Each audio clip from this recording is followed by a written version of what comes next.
I am a lifelong LucasArts fan, and especially I have a big love for the game Day of the Tentacle.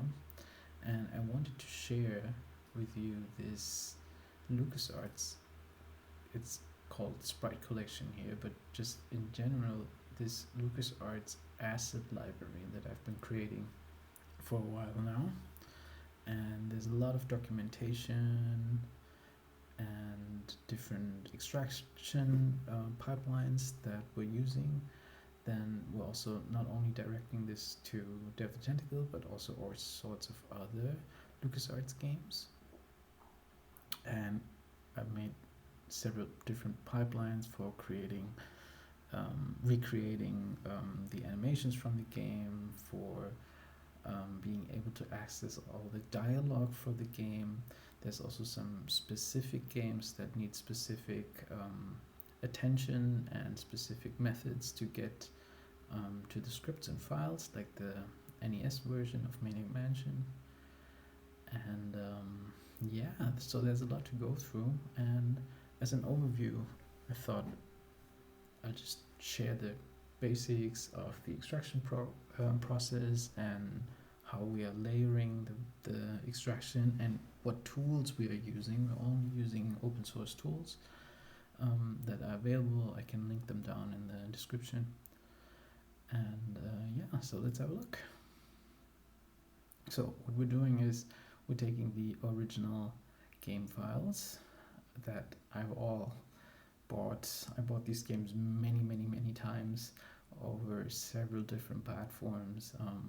I have them here physically, I have them digitally in multiple storefronts, and I also bought all of them back in the day. So yeah, and on to these original files, we're directing certain extractors.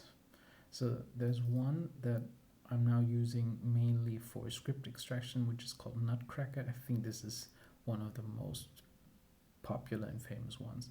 It can also extract sprites, but only a limited subsection of the sprites. But if you're after the most important stuff, this is enough. It can get almost all of the script data and can get the most important graphics and also I think sound data. I haven't looked at sound files yet. Then the tool we're using for the large asset extraction of the sprites is called SCUMM editor. It's been released onto GitHub like 11 years ago. It does work, however there's some issues with certain versions of the game. For example, Salmon Max wouldn't open in SCUMM editor, but it is open source. It is a bit tricky, but I managed to allow for SCUMM editor to open the Salmon Max files. It's completely capable to extract it, but there's just some versioning issues there. And yeah, so we use these two tools to get sprites and scripts, and then we're writing pipelines to cross-reference this data. So we have the scripts that reference all the asset files, and we have the individual asset files. And now we need a file, a database, so to speak, that can tell us for each individual sprite exactly in which room it goes, to which animation it belongs, which frame it, which number of frame it is within the animation. And we can create lookup tables. Those lookup tables are very large compared to the script and asset file sizes that used to fit on just a few floppy disks. But for example, the lookup table for what did I do today? Today I got I forget the game. The last game I did was 1.5 gigabytes for the lookup table. But from that, I'll just quickly go there for Day of the Tentacle, for example. Here it is. So the Nutcracker library looks like this. We have all the backgrounds, and we get fonts, we get the objects. So really the most important stuff.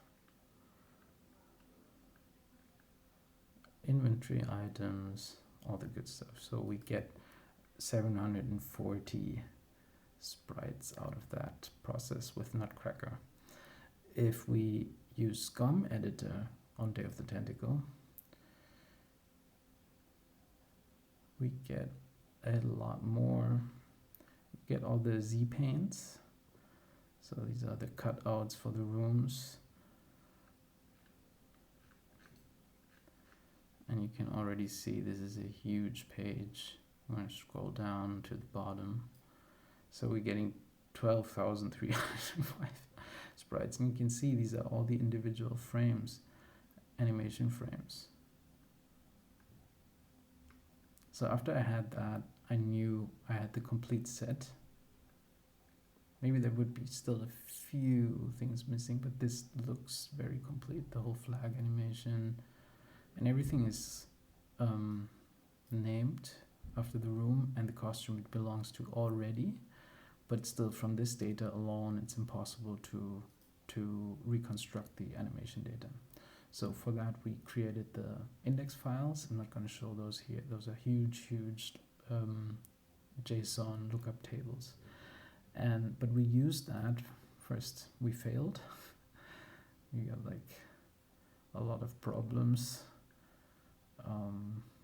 but also a lot of things that did work. So after working out all the kinks, I got a new version, and that worked basically in one click. So once I was here, I knew I had a script that was able to do this in batches for entire games. So this is the entire animation data. These are all GIF files.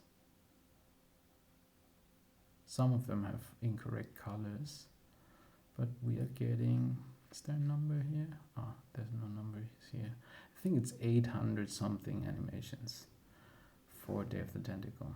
Really nice stuff. So, oh yeah, I did it for Indie today. So now I can use the script that I used to generate this and try another game. So for Indiana Jones, I also got the scripts and a small subset. Then I got a larger extract, and then I made a lookup table, and I don't know why it's not linked here, and then today I created this. It was really it took a while, but it was one command in the console. And now we have all these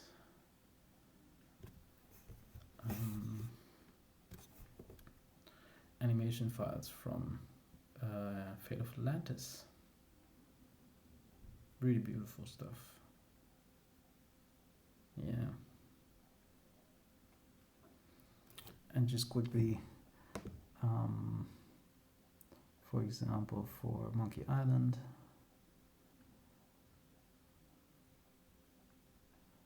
I think it's about 700 for 7 Max, which I really love. It was a lot more.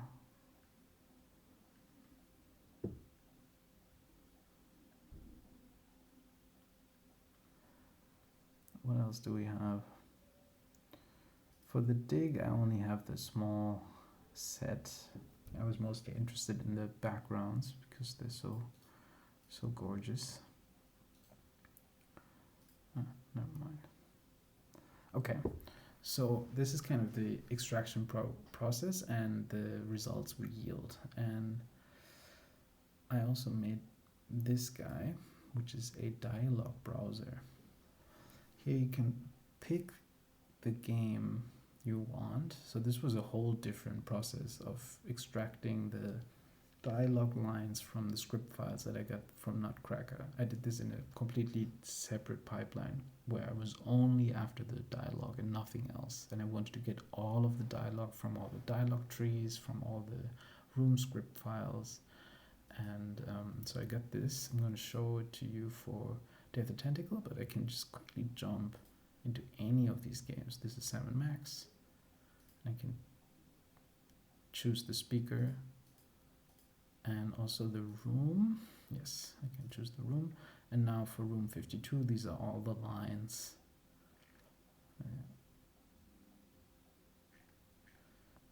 let's go back to Death Tentacle. I also have the German version here because it's particularly interesting for me because of the translation. Let's look at the English one. So here as well, I can pick the actors, like Purple Tentacle, and then I get the Purple Tentacle dialogue. I can also click it and highlight it, and now this page is huge, but at the end I get this line and it tells me specifically where it is and gives me this is kind of the equivalent to the complete animation. Like, we know for each line, we don't only have each line in the database, we also know the context of each line, at least to the degree the original SCUMM code is cleaned up. There are a lot of wrong things in the original SCUMM code, like actor names and stuff. But yeah, apart from that, it's all here. So if I think of a particular scene from the game, can I think of something? For example, I want to know about the whenever he's talking about the shrink gun at the end of the game. The diminuator. So I can type in diminuator. I get all the lines. It says Purple Tentacle, and I click them, and I get the whole conversation down here. And I can quickly look up scenes if I'm in the process of writing for a specific character. For example, if I want to get Dr. Fred right, I choose Dr. Fred. Yeah, it doesn't have its own. He's one of these guys, I think 4. And then I get all of his lines, and I can copy those out and do whatever with them. So it's a really nice tool. Yeah, and then there's a lot of documentation on the specifics of the extraction process of, for example, stuff like for the dialogues, text encoding nodes, how to translate certain symbols into special symbols for the German language, and how to handle all these edge cases. So we iterated and iterated, and every time we faced a bug, we fixed it, and we wrote the issue that we had into the documentation. That means the next time we do it, we know a lot about edge cases, and then maybe we get 1 or 2 more edge cases and add them, and the tool gets more powerful, and gets closer and closer to like a one-click tool, where you just tell a Python script where the original game data is and what you want. I want the dialogues, I want the animation, and then a pipeline kicks in and gets all that stuff out in 1 or 2 goes. So it's really neat. Yeah, I think that's it for a first overview. This I also did today. It's very buggy, but these are the original tile sets for the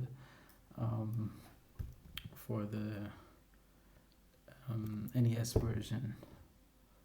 But there's a lot of problems because this works very different than the other games, because this was a game for the NES, and it's tile set based. These are the tile sets. Really look cool to look at. And these images are created from those tile sets. So you need the logic on how to